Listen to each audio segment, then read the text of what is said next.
This is so mean. You've probably been worrying her too much. God, I've drowned her, haven't I? I'm sorry, okay? I'm sorry. Hello guys, welcome back to the channel once again. Today I'm super mega excited to be sharing this video with you guys, because if you haven't watched this movie called Something in the Water, please go ahead, go watch, go support it, because it's actually surrounded a wedding and also a lesbian couple. But before we get into further details and discuss the relationship that happened between Kayla and Meg, please don't forget to like, comment, share, subscribe, and let me know your opinion down below in the comments, because like I always say, your opinion does matter. So let's not waste any more time and let's get right into the details. So basically, it follows a group of 5 friends who must fight for their lives on the high sea after a dream wedding turns into a nightmare. It actually takes, place in the Caribbean islands where, they go on this wedding trip for Lizzie's wedding. So how does Meg and in this case Kayla come in the picture? So basically in the beginning of the movie you can see that Meg and Kayla, they were happily in a relationship, and they were just going home after a long night together. And then basically Kayla, she just couldn't stay away from an argument that was provoked by a group of girls that came up to them, and basically Meg got majorly injured, and she was basically very harmed in that situation. And after that, the two actually broke up and they never communicated again, and they just went MIA on one another. But of course they are friends, they have a lot of friends in common. So when they actually re-met each other was on this wedding, that will be taking place in paradise in this case. So basically, when Meg arrived at the airport, she actually saw that Kayla was the one picking her up, and she was so surprised, because you guys have to understand it's been years since the incident happened where Meg got injured. They haven't seen each other. So when Meg saw Kayla picking her up from the airport, she was actually shocked, but she knew time has passed and it's time to move forward from the situation. So they actually end up going to the resort where they were going to stay and where the wedding was going to be at. At the beginning, you can see that Kayla and Meg, they barely communicated one another. They respected each other's space. They never forced conversations, none of it. They were just like enjoying the moment with their friends and keeping it cool and cordial. So then their friends have decided to take matters into their own hands, because they feel like the two have to talk about what happened, because they know there's still a lot that needs to be, resolved between the couple in this case, or ex-couple, we can say that. So this one friend actually took the initiative to take a boat and take them to this island, and basically drop, in this case, Meg and Kayla off at one side, and the other group, the other 3 women, they went to the other side of the island.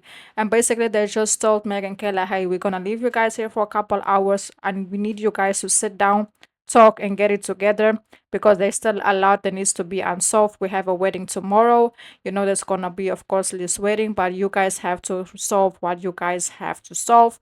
So basically, in this case, Meg and Kayla, they spent a couple of hours together, and this when, of course, Kayla, where she went up to Meg and she told her, hey Meg, I'm really sorry for that night. I will never forgive myself. I could have walked away from that situation and not have provoked or feeded into what happened, and we wouldn't have been in this situation today. And of course, Meg told her, hey, it's okay, I already forgave it, I already moved forward from it. It already happened. Us being enemies and not and feel like we can communicate, isn't it? So they have decided to come up with a plan to just act like they're back together, so that their friends can just back off and not be on them regarding the situation. But at that point, they have already spoken it out.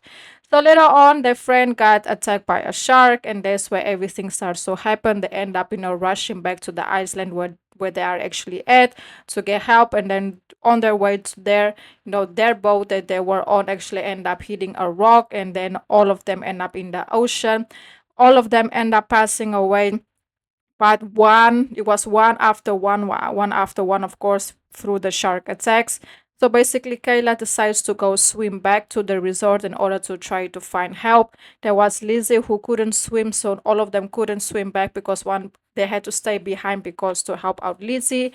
And of course, Kayla took initiative to go ahead and swim so they can go find help. Meg was the one staying behind to take care of the rest of the group and support. They lost one of them first friends, and then the other friend lost also, and then Lizzie as well.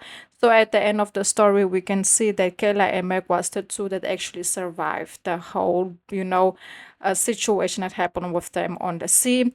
And during that moment where, they were still trying to figure out who's going to do what each one's role is going to be while they are, in the ocean surviving, you can actually see that Lizzie was the one who told, in this case, Meg, that the day that the incident happened between Meg and Kayla, where, Meg got, basically harmed, Kayla was actually gonna propose to Meg. She was gonna propose to her because she felt it was time for them to take that next step. And then that incident happened. She had the whole ring, everything prepared.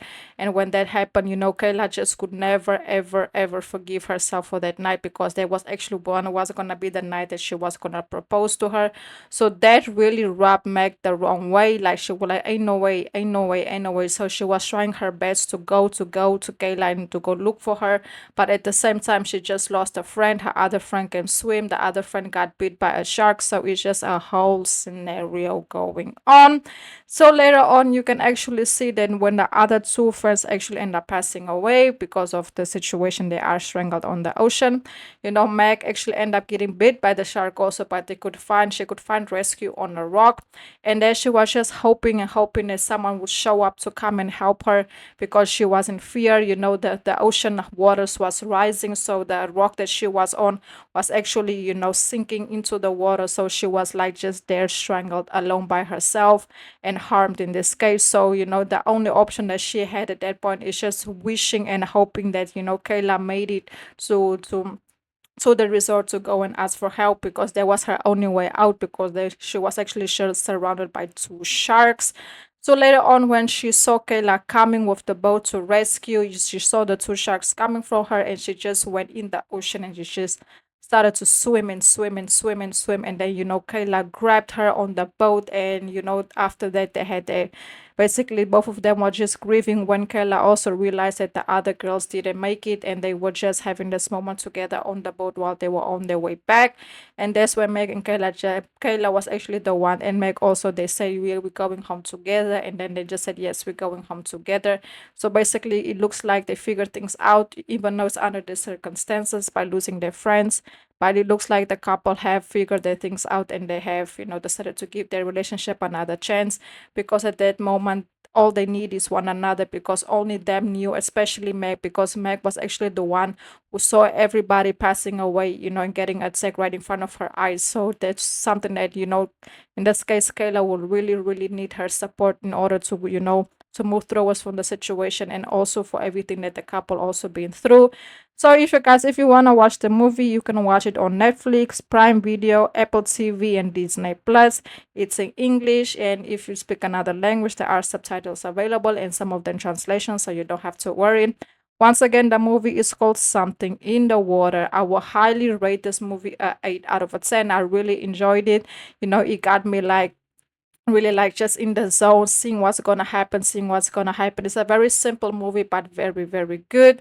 So yes, guys, if you are watching, I've activated the super stickers to the channel just in case any of you would like to make a small donation. And I also want to say, please don't forget to like, comment, share, subscribe, and I'll see you guys again at the next video, and goodbye.